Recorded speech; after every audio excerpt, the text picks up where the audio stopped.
Now let's talk to senior lecturer at the Anglo-Ruskin University, Dr. Tony Agwins, who speaks to us virtually from London. Good morning and welcome to the program. Yeah, good morning, Olumide, and thanks for having me on your program today. It's our pleasure. This was President Joe Biden's more convincing public appearances as he spoke of the need for the world to come together and called Russia the aggressor. Was, in your estimation, his speech inspirational? Yeah, I would say this speech was very, very encompassing, inspiring as well, considering President Joe Biden's age and all that. So there was a lot of energy and vibe as he addressed the United Nations General Assembly.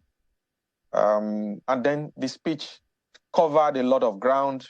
And in terms of, international diplomacy, I would say that he did score a lot of high moral ground, depending on which side of the divide whoever is listening to President Joe Biden is, with respect to the Russia-Ukraine crisis.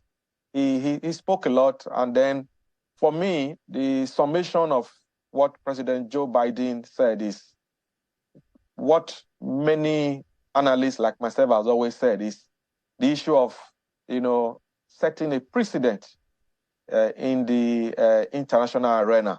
Let's not forget that Russia, the aggressor in this crisis, is one of the 5 permanent members of the United Nations, the world body that's supposed to shoot for peace. Let's not forget,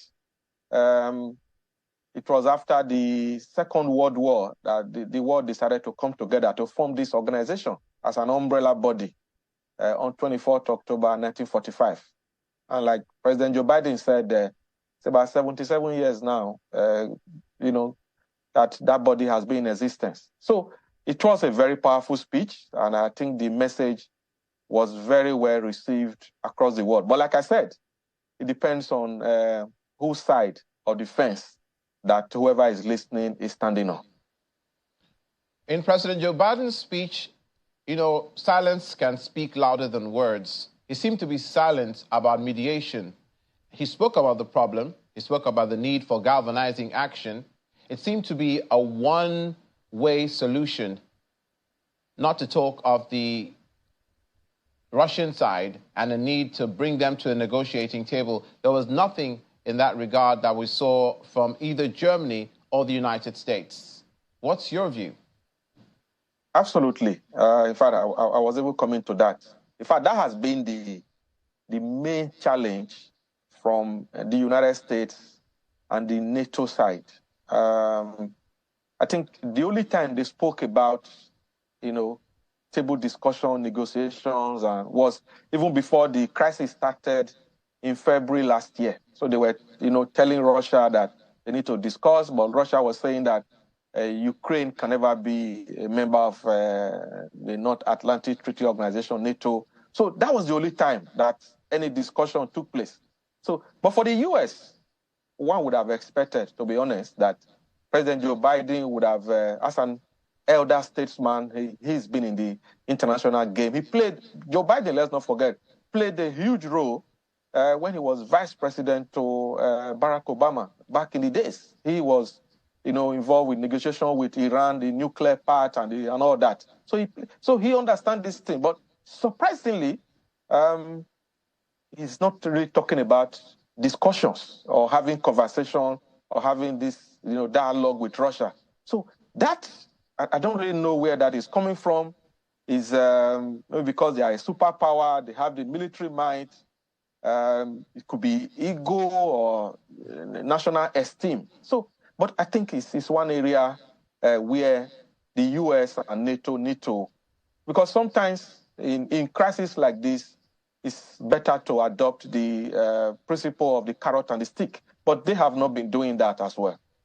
Indeed, as a matter of fact, the only country that spoke about that sort of conciliation was Turkey in respect of the Black Sea grain deal in itself, and also talking about a diplomatic solution to the problem. The same as the president of Brazil, Lula da Silva, these two nations have spoken in this way about a solution. Beyond the rhetoric, do you see, for instance, any movement from the nations for a solution, even militarily speaking, to maybe ramp up support, maybe ramp up arms, maybe continue to involve other nations who have not been supporting Ukraine militarily, such as Israel, who have said, look, we're here on a humanitarian basis for Ukraine? Did you see anything that can translate to action on the part of the United Nations? Yeah, I think from my own perspective on the role of the Brazilian President Silva da Lula and the Turkey President Erdogan is they are actually the one playing the statesman in this crisis, especially the Brazilian president. Remember, I think when he came in to power recently, he did make some overtures, made some effort. And you remember his speech, he said that both Russia and Ukraine, they are responsible for this crisis because he said both of them were not shifting ground and they were not, moving the needle as far as resolution is concerned. He said that. And then the Chinese president actually also made some effort, but his effort was very, very lax because most countries saw them as pro-Russia. So that, again, didn't work. But I think the Turkish president, for me, is the most likely statesman in this, bringing both sides to the table. But let's not also forget, knowing the United States and how they, go about their international diplomacy, it would not surprise me if the U.S. are also having some undercurrent behind the scene pull on both Turkey and Brazil. So all these things, like we always say in international politics and diplomacy, it's a merry-go-round. It depends on when the menu gets to your table. So it's really interesting. But let's not forget, there have been a lot of backlash, like in the UK here where I live, that the British Prime Minister is not physically on ground. And people are not happy about that because the UK is a major player in world politics and geopolitical order. And our Prime Minister, Rishi Sunak, is not there, represented by his deputy and the foreign secretary. So there's been a lot of backlash here in the UK that Mr. Sunak should have been there physically. And we feel as we are getting is that the US is not really happy about it because when you look at the way the international politics is playing, the UK is a strong ally and partner with the United States. But hopefully, with leaders meeting face-to-face in an assembly and in a summit like this, I believe that humanity will win and people we have some sense of resolution. Let's not forget that the Russian foreign minister is attending this meeting. So hopefully there will be some side talks behind the scene and both Russia and Ukraine will be brought to the negotiating table.